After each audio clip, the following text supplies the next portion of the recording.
berhasil kita mengamankan 7 dari 8 pelaku penyerangan tersebut.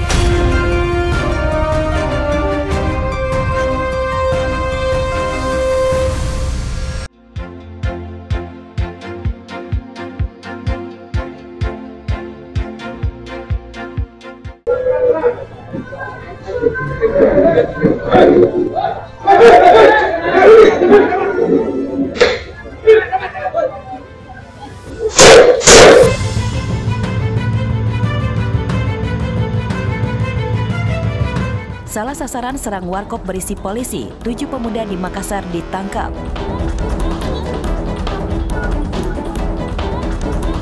Salah sasaran belasan personil reserse Polda Sulawesi Selatan yang tengah asik menikmati kopi di sebuah warung kopi di Makassar langsung berhamburan mengejar dan berulang kali melepaskan tembakan peringatan terhadap pelaku teror anak panah. Buntut dari kejadian penyerangan salah sasaran itu, akhirnya satu persatu pelaku penyerangan diringkus.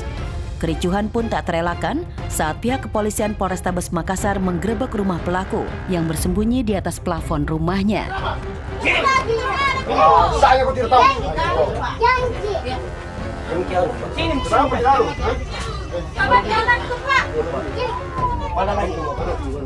Tanya jauh jujur. Dari keterangan pelaku, mereka menyerang karena dendam terhadap juru parkir di area kafe. Sampai saat ini total 7 orang telah diringkus pihak kepolisian. Belasan anak panah disita sebagai barang bukti. Polisi juga hingga kini masih mengejar otak penyerangan, serta mencari senjata tajam jenis parang yang digunakan mengancam pengunjung kafe. Saat ini sudah berhasil kita mengamankan 7 dari 8 pelaku penyerangan tersebut.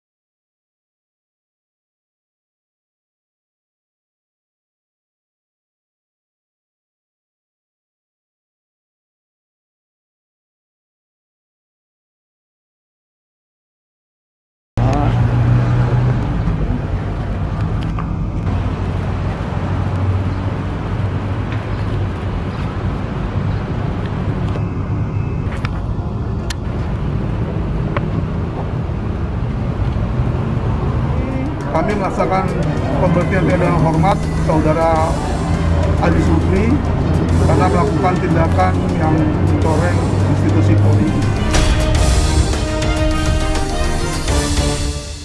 Akibat perselingkuhan, Aibda AL benar-benar kehilangan segalanya.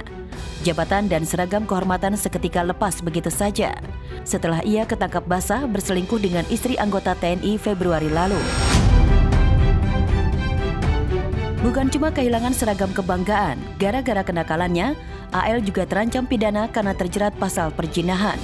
Yang kini kasus perkaranya tengah bergulir di kejaksaan.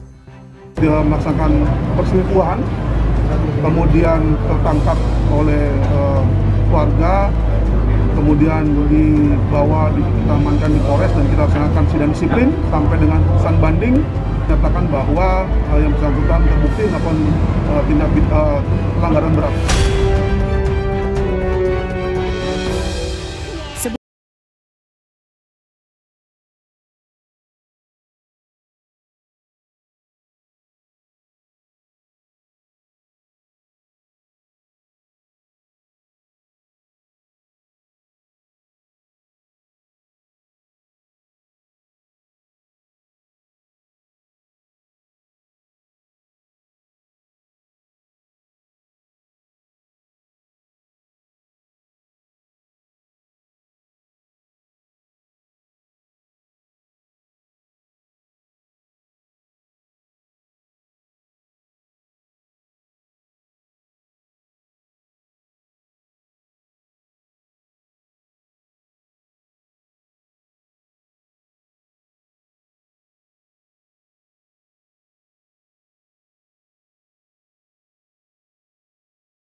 klinis ditemukan warga di Jalan Kelapa Gading, Jakarta Utara, Jumat lalu setelah merasakan bau menyengat dari saluran air.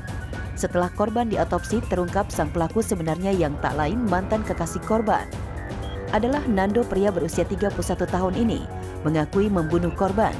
Akhir Oktober lalu dalam perjalanan pulang dari rumah, pelaku berdalih sakit hati karena korban meminta putus darinya dan telah memiliki seorang kekasih baru.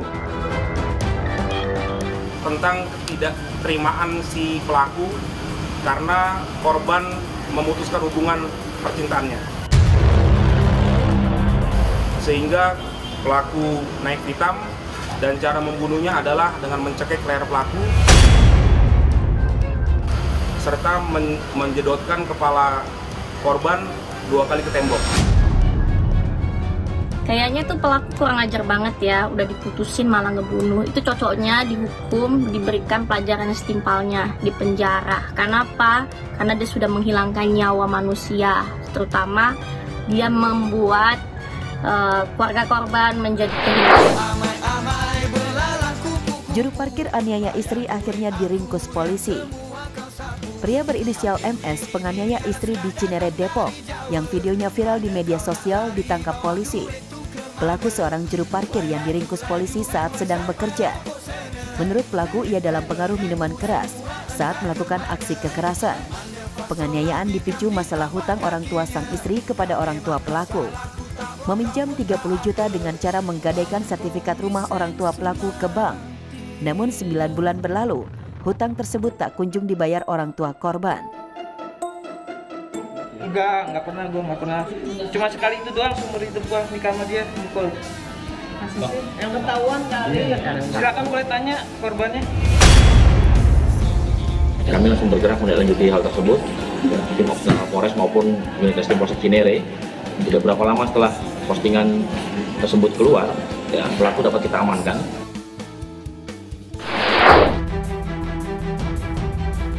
Bocah tewas dianiaya pacar ibu. Bocah laki-laki berusia 4 tahun di Batam, Kepulauan Riau, tewas setelah dianiaya Randi Febriansyah. Pelaku merupakan pacar ibu korban yang telah tinggal serumah. Usai kejadian, pelaku pengangguran itu tertangkap. Kasusnya terungkap setelah nenek korban menemukan luka memar dan lebam saat memandikan jenazah cucunya. Pelaku mengaku menghabisi bocah tak berdosa ini karena sering menangis. Pelaku terancam 15 tahun penjara. Kalau cubit ya dia ngomong babi-babi gitu, Bu. Anakmu? Iya, terus kadang dia nerajang-nerajang. Saya bilang, Bom nggak boleh kayak gitu. Terus saya ditendangnya. Kayak sebagai ibu cuma cubit gini. Oh, memang dia tinggal denganmu, anakmu atau dengan nenekmu? Dengan saya. Oh. Selama ini memang tinggal denganmu? Iya. Oh, kamu kerja gimana tuh? Tinggal sama siapa? Sama dia.